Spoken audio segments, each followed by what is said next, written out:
आगे ब्यावर के विजयनगर में हुए शोषण और धर्मांतरण के मामले पर लोगों का गुस्सा भी देखने को मिल रहा है। समाज के लोग आक्रोशित हैं। उनका कहना है ऐसे लोगों को सख्त सजा दी जाए ताकि अगली बार ऐसा कोई करने से पहले 100 बार सोचे। अजमेर दौरे पर पहुंचे विधानसभा अध्यक्ष ने भी सख्त चेतावनी दी है।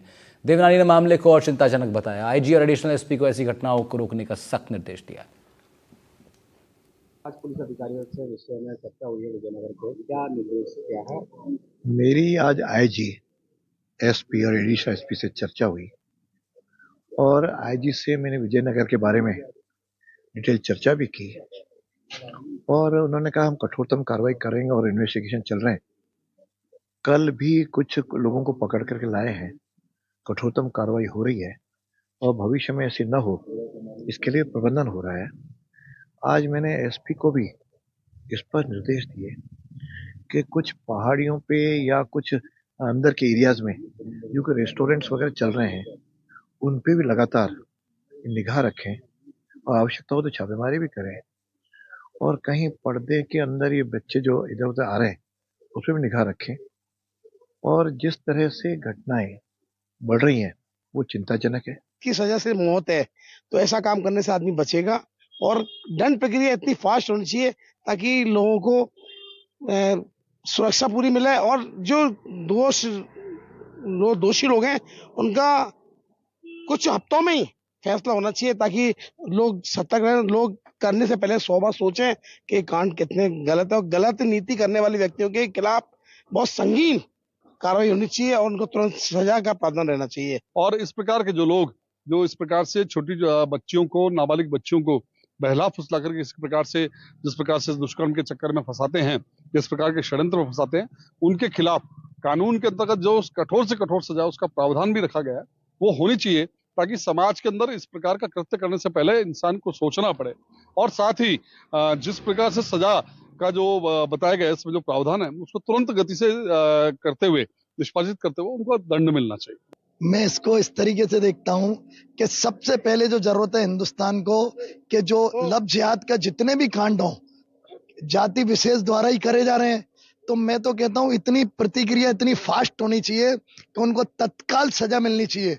अपन उनको पकड़ेंगे, देखेंगे, हमारे पास रिपोर्ट आएगी, हम जांच करेंगे, इतनी अगर ढील दे देते हैं ना तो उनका हौसले और बढ़ जाते हैं। अगर अपन तत्काल उनको, जैसे जिसने भी ये कांड किया, देखो अपन अगर कोई भी काम करते हैं तो उसमें ये नियम होता है, हिंदुस्तान का नियम है कि भाई अपना किसी भी कारण से जो हिंदुस्तान को उनकी सोच ऐसी है कि भाई अपन हिंदुस्तान के लब जिहाद करके इनके बहन बेटियों को फुसला के और इस हिंदुस्तान की नस्ल को पूरा खराब कर देंगे और किसी भी काम का नहीं छोड़ेंगे। नहीं, ऐसा नहीं। मैं तो कहता हूं आप एक बार खाली पक्का मन कर लो योगी जी की तरह कि हमें जो भी लब जिहाद करेगा, जो भी हमारी बहन बेटियों को छेड़ेगा, उसके हाथ पे तोड़ दिए जाएंगे या उसे दुनिया से विदा कर दिया जाएगा, तो ही ये काम रुक सकता है। हम जांच करेंगे, जांच के चक्कर में उनको मिलता है यार 20-25 साल मिलेंगे, जांच होगी, देखेंगे जबकि जब नहीं। इस पे जो विदेशों में जो नियम है तत्काल वाला वो लागू करके और सख्त से सख्त सजा देके इस कार्रवाई को करना चाहिए। मेरी ऐसी सोच है, ये मेरे विचार। बिल्कुल, यहाँ पर देखिए जल्द से जल्द न्यायपालिका और जो पुलिस कार्रवाई जल्द से जल्द होनी चाहिए और आरोपियों को सजा मिलनी चाहिए। ये अपनी बातें यहाँ पर रख रहे हैं। विनय जी, किस तरीके से देखते हैं और क्या होना चाहिए? इसमें सबसे महत्वपूर्ण बात यह है कि इस तरह के कांड रोकने के लिए सरकार को जो स्कूल, जितने भी प्राइवेट स्कूल हैं या सरकारी स्कूल हैं, या काउंसलिंग की व्यवस्था होनी चाहिए। जो हमारी बहन बेटियां हैं कम उम्र में इनको बहला फुसलाकर जो लोग लेके जाते हैं, तो उसको रोकने के लिए इनकी काउंसलिंग की व्यवस्था होनी चाहिए और इस तरह का हर महीने बच्चियों की काउंसलिंग होनी चाहिए कि कोई आपको परेशान तो नहीं कर रहा है, कोई आपको बहला फुसला तो नहीं रहा है। इसके माध्यम से और माता पिता का संवाद, जो पेरेंट टीचर मीटिंग होती है, तो इस महिला स्कूल के अंदर जो बालिकाएं स्कूल हैं वहां पर ये विशेष इस चीज का ध्यान रखना चाहिए और इसमें कड़ी से कड़ी सजा का प्रावधान होना चाहिए। बिल्कुल, यहाँ पर देखिए बहुत अच्छी बात बोली है कि पेरेंट्स टीचर मीटिंग जब होती है उस मीटिंग में भी इस तरीके के विषयों पर स्कूली बच्चों के साथ चर्चा होनी चाहिए। अगर किसी बच्ची के साथ कोई भी व्यक्ति या कोई भी मनचला व्यक्ति या कोई भी असामाजिक तत्व या कोई भी समुदाय विशेष का लड़का उनके साथ कोई गलत हरकत कर रहा है तो उसका जो खुलासा है वो स्कूल में ही हो जाए। पेरेंट्स और टीचर डिस्कस करें कि आगे क्या करना है, उस वारदात को किस तरीके से रोक सकते हैं, उस पर अंकुश कैसे लगा सकते हैं। इन तमाम बिंदुओं पर जो स्थानीय लोग हैं, गणमान्य लोग हैं, अभिभावक हैं, अलग अलग संगठन के लोग हैं, उन्होंने अपनी बात रखी।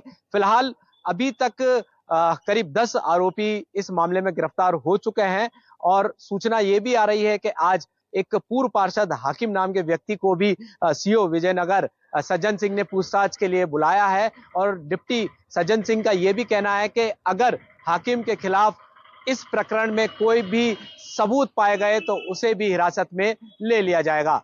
एनडीटीवी राजस्थान अजमेर से पवन अटारिया।